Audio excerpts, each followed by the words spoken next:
Back again to the next video. In this video, we're going to be looking at right before we go into the plan, because I know you really want to go start making the plans, but it's important that you understand now, how do you get kicked out of your husband's lair in the first place?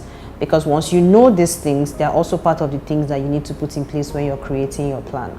So how do we get kicked out of the lairs of our husbands? We get kicked out once we are no longer aligned. You know, there's a difference between talking and communicating. You know when yourself and your husband are in sync, like before you say something, he's getting it, you're constantly laughing, there's this thing between the both of you, you know you're in sync. That's when you're communicating. When you're talking is, you know as well, so you're talking, but you don't feel that connect between two of you. So there is actually a difference, and that difference is the sync, the connection.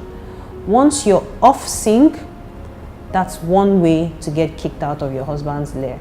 Of course, there will be moments where you get off sync, but the key issue is when you get off sync for a sustained period of time.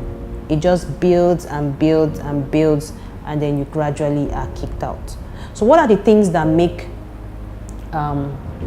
couples get off sync, or get off sync, have quarrels, have misunderstandings? There are three key things that I've also seen as well that are the key drivers of quarrels and issues within couples. And the three of them, I would list them out: sex, past hurts, and money. So we're going to take each of them one after the other. Let us start with number one, sex. Sex is actually much more than lovemaking. Now, why is it important for a couple? It not only bonds a couple, but it also diffuses tension.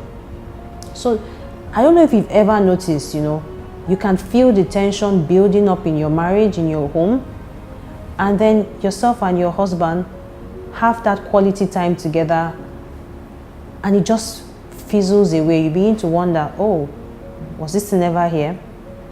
But then, how come it's an issue with couples?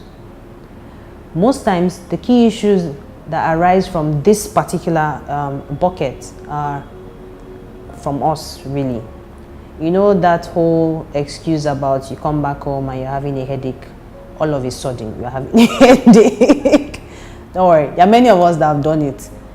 But it's because either the woman is tired, or I don't feel like it. I just want to be pampered. I just want to be held right now. I don't feel like it. And then so when the husband feels like it, you tell him, oh, don't worry, I'll make it up to you.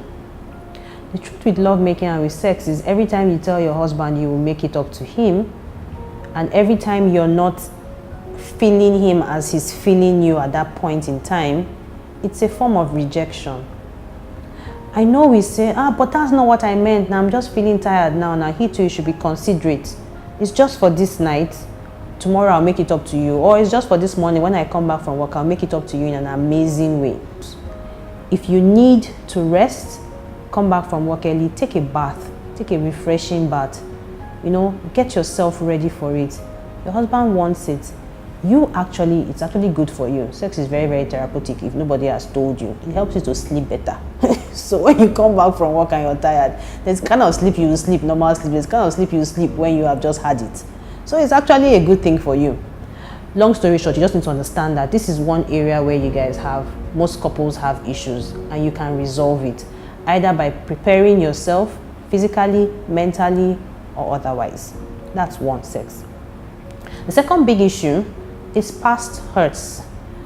So I spoke to a lady once. She'd been married for about 10 years at the time where I spoke to her. She was married to an amazing man. Like, she kept saying, my husband is amazing, but I just don't feel anything for him anymore. And I asked why, and she said she didn't know. And we tried to, take it back to where did this happen. And we just found out that her husband had hurt her in the past, like almost when they were 2 or 3 years in marriage, and she had held on to that hurt, and it had kept growing and growing and growing and growing until she actually started feeling resentment towards him. Resentment, bitterness, and it affected their relationship.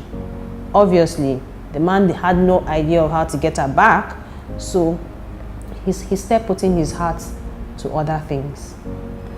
Past hurts actually affect marriages. So if somebody has offended somebody, someone said something, most times the person that said that had no idea when they said it. Sometimes they actually do know when they did it. Yes, I know you're going to say, no, Ifeoma, he knew when he said that. Yes. But the thing that keeps people together is when there's that sink. If a past hurt is coming in between your sink, you need to let it go. The same way Jesus said, if your hand causes you to sin, then you should cut off that hand. If this thing is causing you a sink and a possible, division in your marriage, you should be able to deal with it. How do you deal with things like unforgiveness? How do you deal with past hurts? I could give you a suggestion. One thing is to write it down. Write it down and then cry over it, talk about it to yourself, and then you tear that sheet of paper.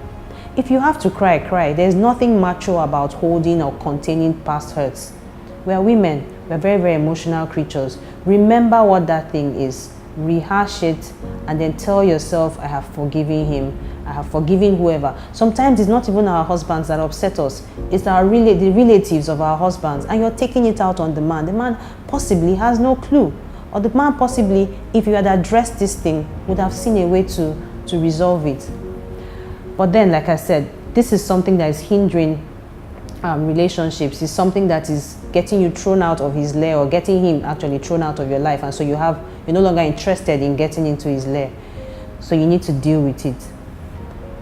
The third thing is finances. Now, on this one, is very interesting. The big questions are, who earns the